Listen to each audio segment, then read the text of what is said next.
आंनि मुङा हिरामनि रामसियारि आं थाखो 9नि सेक्सननियाव फरायो आङो गार्लस कमन रुमनि सेक्रेटारि बिबानाव दिनै भट गेलेदों आसा खालामो आङो दिनैनि बे भट गेलेनायाव आंनो देरहागोन होननानै बा आङो मैया बा दाख्लैफोर इसोरनि बा थाखो खथायाव रुम हाबनायाव आङो इसोरनि सायाव बुंदोंमोन आङो जुदि गार्लस कमन रुमाव सेक्रेटारि बिबानखौ मोनो अब्ला आङो गार्लस कमन रुमनि जा नांगौ बेफोरबायदि आंखालखौ आं सुफुंगोन होननानै आरो आङो बयस कमन रुमबो होगोन होननानै जिएसनि सिगाङाव बुंनानै होगोन होननानै आङो बिसोरनि सायाव बुंदोंमोन आरोना बहाबाफोर सावरायदों नामा लोगो हमनानैलाय सावरायनाय जायाखै बाट क्लासरुमाव जि बुंनाय बेखिनियानो दा फरायसाफोरा सानो देरहायोबा गार्लस कमन रुमाव आङो माइरं बेफोरबायदि हासिब बेफोरबायदि मुवाफोर डिस्टार्ब जानानै थानायफोरखौ आङो बेलेग रुमाव माने बेलेग रुमाव दोननो थाखाय आङो जिएसजों रायलायगोन बेखौ सानो आरोना आरो आङो जायगाफोरखौ साफा सुफा लाखिगोन बेमादों बेफोरबायदि धुला बाला जेबो जानो होआ बेखौ सानो आरोना आंमोन बयनिसिमबो आं सिखना बर' गोजौ फरायसालिनि थाखो 9नि फरायसुलि आंनि मुङा थरायना थुलुंसि बर' आरो आं 2026 मायथाइनिफ्राय 2027 मायथाइसिम बोसोरसेनि थाखाय बे फरायसालिनि जिएस जानो सानदों फरायसाफोरा आंनो भट होगोन सानो मानोना आं बिथांमोननि थाखाय मोजां खामानि मावना होगोन होननानै मोजां खामानि जेरै जोंनि फरायसालिनि थाखो खथाफोरा जोबोर गाज्रि जानानै दङ आं बेफोरखौ फोसाबनो थाखाय नाजागोन आं आसा खालामो आं बे इलेक्सनाव देरहागोन मानोना आंनिनो गोबां लोगोफोरा आंखौ बेयाव मदद खालामदों आरो आं आसा खालामो आं देरहागोन होननानै आं बेहाय फरायसाफोरजों जोबोर गुरै रावजों रायलायदों जाहाथे बिथांमोना आंनो भट होयो बिथांमोना मा सोरबा बुंदों आंनो होआ होननानै सोरबा बुंदों होगोन होननानै थेवबो आं बेफोरखौ जेबो साना आंनि मुङा प्रमद बर' बेनिफ्राय आङो क्लास 9नि सेक्सन बिनि फरायसुला ओमफ्राय आं दा जोंनियाव दा इउनियन बडिनि जेनेरेल सेक्रेटारिनि इलेक्सन दारायनाय जादों बेयाव साब्रै बिजाथि नुजाथिदों बे साब्रै बिजाथिनि मादाव आं नुजाथिदों आरो जोंनि साब्रै बिजाथिनि मादाव आङो भट होगोन होननानै आं बेनि थाखायनो सानो दे जों माने फरायसालिखौ इयुनाव दावगालांनो थाखाय सेस्था खालामगासिनो बेनि थाखायनो सापर्टारफोरा जोंनो सापर्टा होगासिनो बेनिफ्राय दा जों जुदि देरहायोब्ला जों फरायसालिनि गासै प्रब्लेमखौ जोङो सुस्रांनो नाजालांगोन बेनि थाखायनो बिथांमोना जोंनो सापर्टआव दङ आरो जोङो गुबुन गुबुन रुमाव जोंनिया बबावबा फेन गैया बबावबा स्कुलनि डेस्क बेन्चनि कन्डिसना हामा बेनिफ्राय माबानि जग्रा चेयार ओमफ्राय बायदिसिना बुस्थुफोरा हामा जाना दङ बेखौ जोङो हेडसाराथ' गासैखौबो सामलायगनो हाया नालाय बेनिखायनो स्टुडेन्ट इउनियन बडिनिफ्राय सासे जेनेरेल सेक्रेटारि नांगौ जायो ओमफ्राय दा जुदि आं जेनेरेल सेक्रेटारि जायोब्ला बेफोर प्रब्लेमखौ हेडसारनो खिन्थानानै सल्भ खालामनो नाजालांगोन आरो जोंथ' बिथांमोनखौ रुम हाबनानै बुंगासिनो जे नोंसोरो रावबो दावराव दावसि खालामनो मोननाय नङा ओमफ्राय बेखौबो होगोन होनना बुङा खालि नोंसोरो सोरबाफोर सोंनो फैयोबा दा जोंबो नोंसोरनाव सोंनो फैदों नोंसोर खालि जागोनल' बुंबानो जाबाय रावखौबो होगोनबो बुंना होआबो बुंना आरो नोंसोरो नोंसोरनि गावनि गोसोजों जाय सासे केन्डिडेटखौ मोजां मोनो बेखौ सायख'नानै होबानो जाबाय होनना बुंदोंमोन आरो जों दाथ' सापर्टारफोरा थानाय मथेबाथ' जों देरहानांगौ मुङा धनन्जय नार्जारि आङो थाखो 9नि फरायसा दिनैनि बे जा नोंथांमोना जोंनि बे इलेक्सन जानायखौ नुनानै जा नोंथांमोना खबर लानो फैदों बेनिखायनो नोंथांमोनखौ गिबि गिबियावनो साबायखर बावबाय आरो आंनि अननायखौ गिबि गिबियावनो साबायखर बावग्रोनाय थाबाय बेखिनियानोसै जोंनि आफानि मुङा हरिराम नार्जारि आइनि मुङा माया नार्जारि आङो 9 थाखोआव फरायो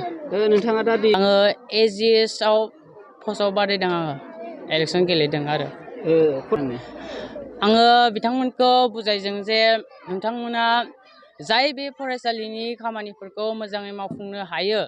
जाय आदा आब'मोना बे फरायसालिनि आंखालखौ बा जा जोंनि फरायसालियाव थानाय गोनांथिफोरखौ सुफुंनो हायो बे आदानो नोंथांमोना भट होदो आरो नोंसोर मोजांखौ नायनानै सायख'दो मोजां होदो आरो बे स्कुलाव जा बे जारिमिन मोनसे बेयाव नोंसोरो बेलेगफोराव जोङो फरायसाफोरा 18 बैसो जायागौ मानि जोङो भटखौ होनो मोना होननानै मोनामोन नाथाय नोंथां फंबाय बिनानावमोना बे स्कुलाव फरायनानै बे 10 बोसोर 12 बोसोर 13 बोसोरावनो होनो मोन्दों बेयो नोंथांमोननि गोजोनथाव बाथ्रा नोंथांमोना दा मोजांखौ सायख'नानै होदो बे फरायसालिया जौगाखाङोबा नोंथांमोननि मुङाबो बे फरायसालियाव रोखा रोखा थालांगोन जारिमिनाव थालांगोन बेखौनो आं बुंनानै बिथांमोनखौ आङो गोसो गोरबोजों बिथांमोना आंखौ सापर्ट होगोन होननानै आं सानदों आरो देरहागोन होनना सानदों आङो देरहायोबा मा खामानि जोंनिया बे फरायसालियाव गोबां आंखाल जानानै दङ आरो फरायसाफोरनि गियानाबो एसे खम माने गियान होगोन होननानै बे फरायसा आब्रुथिखौ लाबोगोन होननानै बे फरायसालिनि आंखालखौ जा जोंनि थाखो खथायाव जोंनिया गोलोम बोथोर सफैगासिनो दङ बेयाव फैनानै बबेबा गिदिङा बबेबा गाज्रि जानानै दङ बेखौ आङो फाहामगोन गाहाय फोरोंगिरि सारनो आङो आर'जलाइ होगोन बे फरायसालिखौ आङो मोजां मोनसे सोलोंथाइनि जा थानसालि बानायगोन आङो बेखौ साननानै आङो बेयाव SGS आव दारायदों आरो बिथां साब्रै GS आव दारायदों आं आरो बिसोरजों थाफानानै बिथांमोनाबो गोबां खामानि मावनो गोनां जासिगोन दा जाय खासे देरहायो दा आं देरहाफ्लाङोबा बेजों थाफानानै आङो बेजों खामानिफोरखौ मोजाङै जों बाहागो रानलायनानै मावलांनो सानबाय आरो दा देरहायो ओरैनोथ' गोजौ फरायसालि हिसाबै जोङो बोसोरफ्रोमबो जोंनि फरायसालिनि गासैबो जिथुनिखि एक्टिभिटियानो जा गासैबो खामानिफोरानो जा हाबाफारिफोरानो जा बेफोरखौ आब्रुथि मावफुंलांनो थाखाय जोंनिया फरायसालियाव मोनसे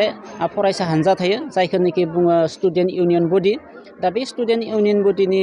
बायदिसिना नारा नाथा नाजानायनि जुनै फरायसालिफोरा आब्रुथि जालाङो बा बायदिसिना आंखाल अभिजगफोरखौ दाबि खालामनानै फिलाप खालामनाय खेथ्रआवबो फरायसा हानजा नांगौ फरायसा हानजा स्टुडेन्ट इउनियन बडि दा बेखौ स्टुडेन्ट इउनियन बडि सिगांनि गोजाम स्टुडेन्ट इउनियन बडिखौ सिफायनानै गोदान इउनियन बडि दानो थाखाय थांनाय मे दाननिनो 22 अक्ट' सुक्रबार सानखालि जोङो मोनसे मिटिं खालामदोंमोन मोनसे आफाद खुंदोंमोन दा बेवहाय जोङो स्टुडेन्टफोरनिफ्राय सिलेक्सन हिसाबै जोङो बे गोजाम आफादखौ सिफायनानै गोदान आफाद दानो थाखाय जोङो आफादखौ खुंदोंमोन नाथाय बेवहाय जों नुनो मोनबाय जे दानि जिथुनिखि आंनि सिखना बर' गोजौ फरायसालियाव फैनाय फरायनाय गासैबो फरायसाफोर बेयाव थाखानाय गोजाम फरायसाफोरानो जा एबा गुबुन फरायसालिनिफ्राय फैनाय गोदान फरायसाफोरानो जा बिथांमोननि जिथुखि नारा नाथा नाजानाय जिथुनिखि गोसोनि उद्दम स्पिरिट बेखौ नुनानै आं गोबारै माने गोजोनग्लायदों बेवहाय गोदान फरायसाखौबो गोजाम फरायसाफोरखौबो बायदिसिना बिफानाव स्टुडेन्ट इउनियन बडिनि बायदिसिना बिफानाव बिबान होदोंमोन नाथाय बेवहाय ओरैनोथ' स्टुडेन्ट इउनियन बडियाव जेनेरेल सेक्रेटारि सासे थायो जेनेरेल सेक्रेटारि महरै सासे होबायमोन आरो बायदिसिना बिफानावनो ओरै साफा होलांजोब्बायमोन नाथाय इनि उनाव जिथुनाखि बिफानखौ दाखांनायनि उनाव मिथिना मोनबाय जे जेनेरेल सेक्रेटारिनि थाखाय गासै साब्रै फरायसाफोरा माने दाबिदार जायो जेनेरेल सेक्रेटारियाव साब्रै आरो एसिस्टेन्ट जेनेरेल सेक्रेटारियावबो गासै साब्रै आरो गार्लस कमान्ड रुमावबो गासै साब्रै स्टुडेन्टफोरा दाबि खालामबाय आंबो जागोन होननानै दा इयुनाव जोङो आरो सोरखौ लाखिनो बेबायदि माने एसे उसुबिदा जानानै लास्ट समायाव जोङो इलेक्सन प्रसेसखौनो खालामना होनाय जाबाय आरो दा इलेक्सन खालामना होनायाव गासै 12 फरायसाफोरा केन्डिडेट महरै नुजादों जेनेरेल सेक्रेटारियाव साब्रै एसिस्टेन्ट जेनेरेल सेक्रेटारियाव साब्रै आरो गार्लस कमान्ड रुमाव साब्रै दा बिथांमोननि जिथुनिखि गोसो गुदुंखौ नुनानै जों जोबोरै आं गावनो आरो जेनेबा बे फरायसालिनि गाहाय फोरोंगुरु हिसाबै आं खोब सेटिसफाइड आरो जेनेबा दा दिनै इलेक्सनखौ लाबाय दङ दा बे इलेक्सनखौ लानायाव सोर साथामा माने जितिगोन बेखौ बुंनो हाया ओरैनोथ' आंनि नैबे सिखना बर' गोजौ फरायसालियाव एलपिनि क्लास नार्सारिनिफ्राय लानानै क्लास 10 सिम गासै 380 फरायसा दङ गासै 380 फरायसानिनो एलपि सेक्सनखौ जोङो दोनथ'दों भट कास्ट होनो होआखै जा जों क्लास 6 निफ्राय आरम्भ खालामनानै लादो दा क्लास 6 निफ्राय क्लास 10 सिम गासै 326 फरायसाफोरा दिनै भट कास्ट खालामगोन जेनेरेल एसेम्ब्लि जितुनिखि सरकारनि एसेम्ब्लि जायो जेनेरेल एसेम्ब्लि बे जेनेरेल एसेम्ब्लिनिख्रुइ जोङो खम खालामाखै खोब माने थिग जेनेरेल एसेम्ब्लिजों समान माने प्रसेसआव जोङो बे भटखौ लानाय जादों बे सिस्टेमाव एखेलगे भटखौ लानाय जादों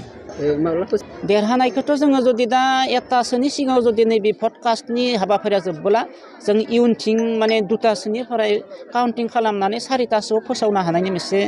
सिन्था सरसा खालामदो नाथाय थाबनो भटकास्ट खालामनाय हाबाफारिया थाबनो जोबबाय बेखौ नायथ'नि जों